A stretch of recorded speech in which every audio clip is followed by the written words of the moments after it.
बिस्मिल्लाहिर्रहमानिर्रहीम। अस्सलाम वालेकुम नाज़रीन, आप यूट्यूब चैनल देख रहे हैं। मैं इमरान खान हूँ। इमरान खान साहब की बहन ने नौरीन खानम साहिबा ने एक इंटरव्यू दिया भारतीय मीडिया को और उसके ऊपर पाकिस्तान में बड़ा रोला पड़ गया। अलग अलग राय है। कुछ लोग कहते हैं उन्हें ये इंटरव्यू नहीं देना चाहिए था, कुछ लोग कहते हैं जी उन्होंने पाकिस्तान के साथ गद्दारी कर दी है, पाकिस्तान के साथ बड़ी ज़्यादती कर दी है और उन्हें ये भी नहीं करना चाहिए था। इंटरव्यू है क्या? ये इंडिया फर्स्ट एक चैनल है इंडिया का, और इंडियन मीडिया पे ये खबर चल रही थी गुज़िश्ता चंद दिनों से कि इमरान खान साहब को जेल में कत्ल कर दिया गया। इस हवाले से ही रब्ता किया गया इंडियन मीडिया की जानिब से जनाब कि ये इंडियन मीडिया पे खबर चल रही है। और फिर आपको पता है पाकिस्तान में भी बात का बतंगड़ बन गया, बहुत ज़्यादा बात फैल गई थी, काफ़ी बेचैनी हो गई थी। इंडिया और अफ़गानिस्तान के मीडिया ने ज़्यादा इस खबर को उठाया था क्योंकि दोनों पाकिस्तान के मशरिक़ और मगरिब में रहते हैं, तो दोनों ममालिक करीब हैं, तो यहाँ पर इस खबर की वैल्यू भी ज़्यादा थी, लिहाजा उन्होंने इसको उठाया। पाकिस्तान के अंदर एक बेचैनी पैदा हुई। अब इंडियन मीडिया ने जब रब्ता किया नौरीन खानम से तो उन्होंने उनको इंटरव्यू देने के लिए हामी भर ली। इंटरव्यू को मैंने सुना है, उसके कुछ क्लिप्स, वो एक नॉर्मल इंटरव्यू है जैसे वो पाकिस्तान में सोशल मीडिया को इंटरव्यू देती हैं या ये इंटरनेशनल मीडिया के साथ कभी कहीं बात कर लें, तो वो उसी तरह कह रही है जी कि मेरा भाई उसको जेल में नाहक कैद किया हुआ है, वो पाकिस्तान छोड़कर नहीं जाना चाहता, वो पाकिस्तान में रहना चाहता है, वो पाकिस्तान का वफादार है, पाकिस्तान के लोग उससे प्यार करते हैं, उसका मैंडेट चोरी किया, वही सारी बातें जो वो हर जगह पे करते हैं इमरान खान साहब की बहनें।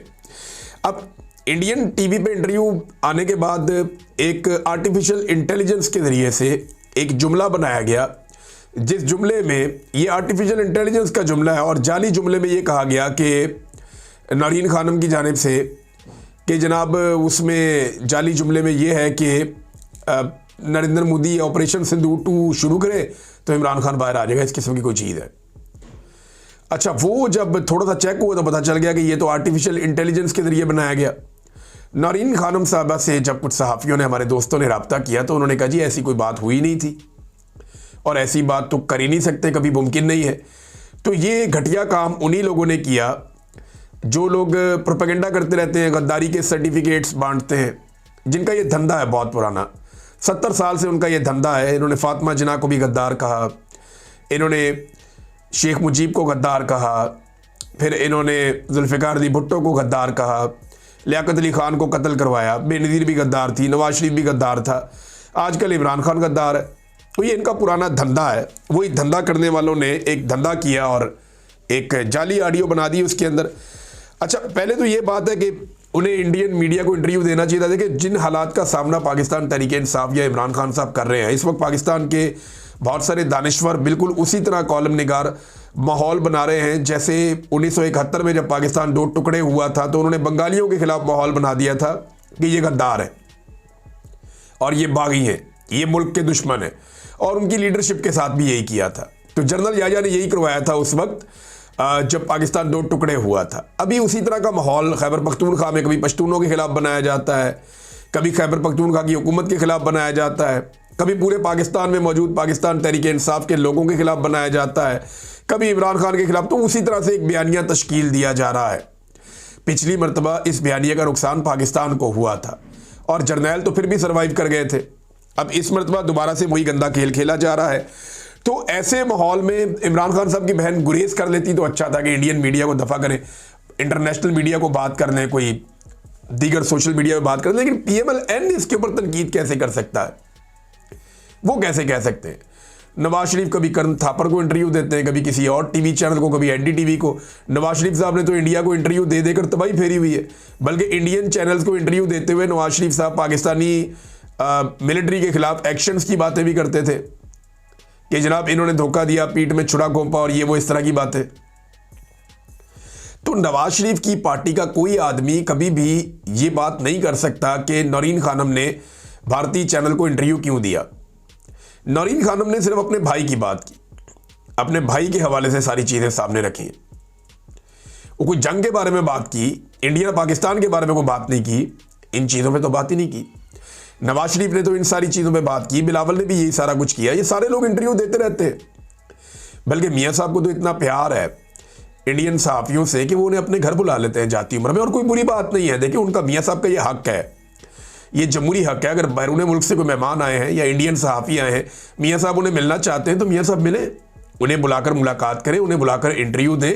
पाकिस्तान में डेमोक्रेसी है, वो अपनी बात रखना चाहते हैं तो रखें। लेकिन ये जो गद्दारी के फतवे बांटे जाते हैं, ये फिर मियाँ साहब का नहीं बनता कि वो ये करें। अब जावेद लतीफ़ साहब कह रहे हैं जनाब के इंडियन मीडिया को तो इंटरव्यू दे दिया, तो इसराइली मीडिया को कब इंटरव्यू देंगे? तो सवाल ये पैदा होता है कि इंडियन सहाफ़ियों को तो मियाँ साहब ने अपने घर पे बुलाया था और कई मरतबा इंटरव्यू दिया। वो जिंदल और बित्तल किसके दोस्त हैं? ये तो फिर मियाँ साहब आप खुद इस नफरत की आग में जले हैं। तो मियाँ जावेद लतीफ़ साहब से और बाकी PMLN से मेरी गुजारिश है कि आप लोग खुद इस आग में जलते रहें, गुरेज करें। पाकिस्तान की मिलिट्री एस्टेब्लिशमेंट कल आपके खिलाफ थी, उन्होंने आपको गद्दार साबित किया। आज वो इमरान खान के खिलाफ है और वो उसको गद्दार साबित कर रही है, लेकिन आप आला कार बन रहे हैं। आप आला कार ना बने, क्योंकि कल को ये आग दोबारा आपके दरवाजे पे आ जाएगी। सभी बारी बारी इस आग में जलेंगे और अगर हम नहीं सीखेंगे तो पाकिस्तान की एस्टेब्लिशमेंट यही करती रहेगी, कभी ये गद्दार, कभी ये गद्दार, कभी ये गद्दार, और अपना दाव लगाते रहेंगे। खुद इक़्तिदार में भी बैठे रहेंगे, अपने कारोबार भी बनाते रहेंगे, अपनी दिहाड़ियाँ भी लगाते रहेंगे, निज़ाम को कंट्रोल करके भी रखेंगे, पाकिस्तान की दाखिली खारजी सारे मामला यही संभालेंगे। और सियासतदान जिन्हें अवाम मैंडेट देती है उन्हें कुछ होगा नहीं। देखिए ना, पहली बात ये पूछनी चाहिए कि अगर ये इंटरनेशनल मीडिया को जाके इंटरव्यू देते हैं, चले इंडियन मीडिया को नहीं देना चाहिए था, लेकिन जहाँ भी जाते हैं, क्यों जाते हैं? क्योंकि पाकिस्तान का नेशनल मीडिया इन्हें दिखाता ही नहीं है, इनकी बात ही नहीं सुनता। ये प्रेस कॉन्फ्रेंस करते हैं, उसको नहीं दिखाते। वहाँ पे नेशनल मीडिया के लोग जाते हैं गंद उछालने के लिए, और उन्हें बाकायदा भिजवाया जाता है सवालात की पर्चियाँ देकर, लेकिन कोई भी टीवी चैनल इनका मौक़िफ़ दिखाता नहीं है, सुनवाता नहीं है। तो फिर वो कहाँ जाएं? पाकिस्तान में उनकी आवाज़ मुकम्मल तौर पे बंद कर दी गई है। तो ये सारे लोग ये अपने अपने टाइम पे इंटरव्यूज़ देते रहे हैं और आइंदा भी देते रहेंगे, आइंदा भी देते रहेंगे। बहुत सारे इंडियंस जो हैं उनके पाकिस्तानी चैनल्स अगर चाहें तो वो इंटरव्यूज़ ले सकते हैं। इसी तरह जब लड़ाई हो रही थी तब भी ये चीज़ें चल रही थी।